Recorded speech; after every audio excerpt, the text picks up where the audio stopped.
वंदन प्रिय प्रणाम सभी भारतीय भाई बहनों को 80 साल के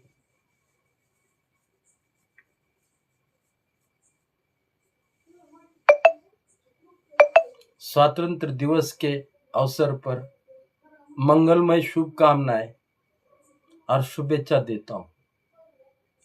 इस भारत के आप नागरिक जो है, जो भारत में पैदा हुए, वो नसीब से पैदा हुए नागरिक है।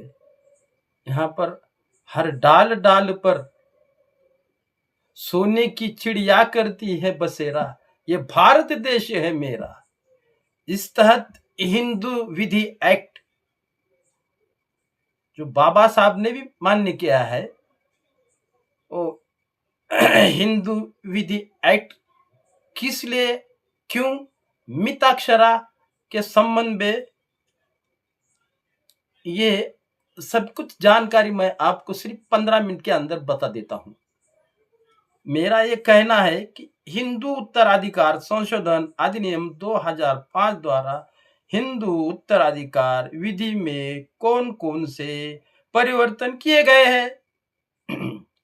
हिंदू उत्तराधिकारी अधिनियम 1956 की धारा 6 के तहत हिंदू उत्तराधिकार संशोधन अधिनियम 2005 द्वारा एक धारा जोड़ी गई है, जिस धारा संपत्ति के पूरी के पत्र के समान ही हित प्रदान किया गया है। उक्त धारा सुसंगत भाग विकृत है।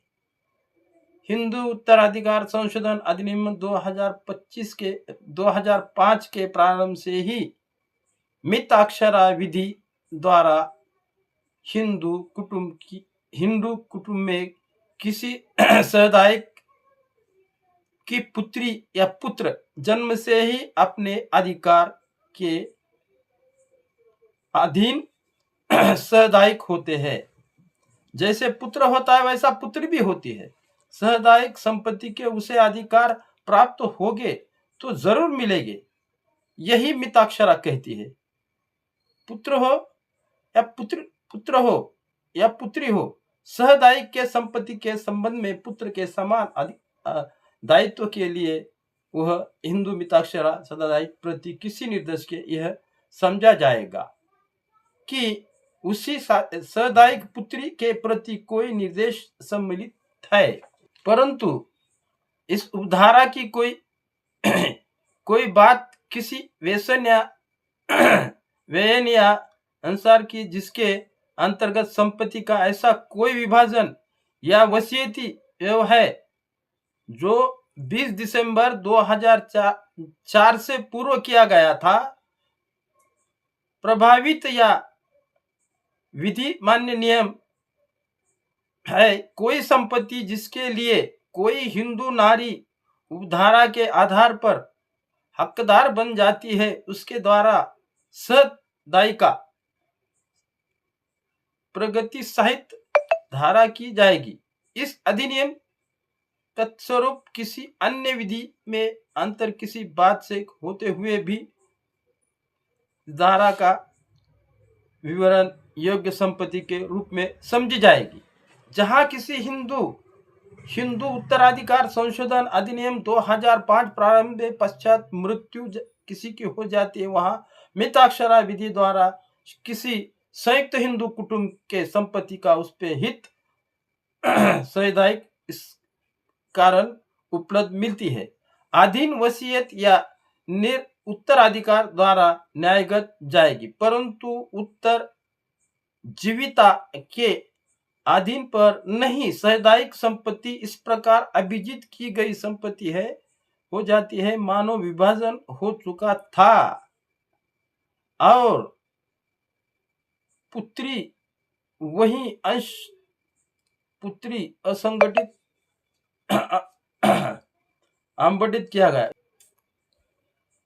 हिंदू विधि पूर्व मृत पुत्र या किसी पूर्व मृत पुत्री का अंश जो उन्हें तब प्राप्त हुआ होता यदि कि विभाजन के समय जीवित होते। ऐसे पूर्व मृत पुत्र या ऐसी पूर्व मृत पुत्री की उत्तरदायी संतान को आवंटित किया जाएगा, और किसी पूर्व मृत पुत्र या किसी पूर्व मृत पुत्री की पूर्व मृत सत्ता संतान का अंश जो इस संतान के उस रूप में प्राप्त किया होता है। विभाजन के समय जीवित होती यथास्थिति पूर्व मृत पुत्र या पुत्री पूर्व मृत पुत्री की पूर्व मृत संतान की आवंटित किया जाएगा। स्पष्टीकरण इस धारा के तहत प्रयोजन के लिए हिंदू मिताक्षरा सहदायिता का हित संपत्ति में क्या वह अंश समझा जाएगा आवंटित किया गया होता यदि उसी की अपनी मृत्यु के व्यवहित पूर्व संपत्ति का विभाजन किया गया होता। इस बात का विचार किया जाना बहुत जरूरी है। विभाजन का दावा करने का हकदार था या नहीं। विभाजन ही नहीं करना सहदायी या सहदायी का, जब विभाजन ही नहीं हुआ तो स्पष्टीकरण इस धारा को उपजन के लिए मिताक्षरा सहदायी का हित संपत्ति में वह अंश समझा जाएगा आवंटित किया गया होता यदि उसकी अपनी मृत्यु के व्यतीत पुत्र पुत्री विभाजन किया गया होता। इसी बात का विचार किए बिना वह विभाजन का दावा करने का हकदार था या नहीं। सहदायिक में समृद्धम और उसके 3 पीढ़ी तक के वंशज पुत्र पुत्री पौत्र संपत्ति थे। कोई नारी सहदायिक या नर हो सके थी। वह हिंदू उत्तराधिकार संशोधन अधिनियम 2005 द्वारा पुत्री को भी सहदायिक बनाया जाता है कि पुत्र की भांति पिता की संपत्ति में समान अधिकार पुत्री को भी मिलता है। हिंदू विधि मिताक्षरा के सम्मान की दक्षिण भारत में मृत प्रधान कुटुंब के संपत्ति का न्यायगमन उत्तरजीविता से होता था, न कि उत्तराधिकार द्वारा। उनके संबंध में भी यह स्पष्ट करना आवश्यक था कि वह उत्तरजीविता का नियम चल रहा होगा अथवा संपत्ति उत्तराधिकार अधिनियम के अधीन न्यायिक होगी। धारा 7 के यह स्पष्ट कर दिया गया है कि वह संपत्ति का उत्तराधिकारी अधिनियम के अधीन होगा। स्थानम संपत्ति पर की उत्तराधिकारी अधिनियम होती है। स्थान का तात्पर्य प्राप्त अथवा होता है और स्थान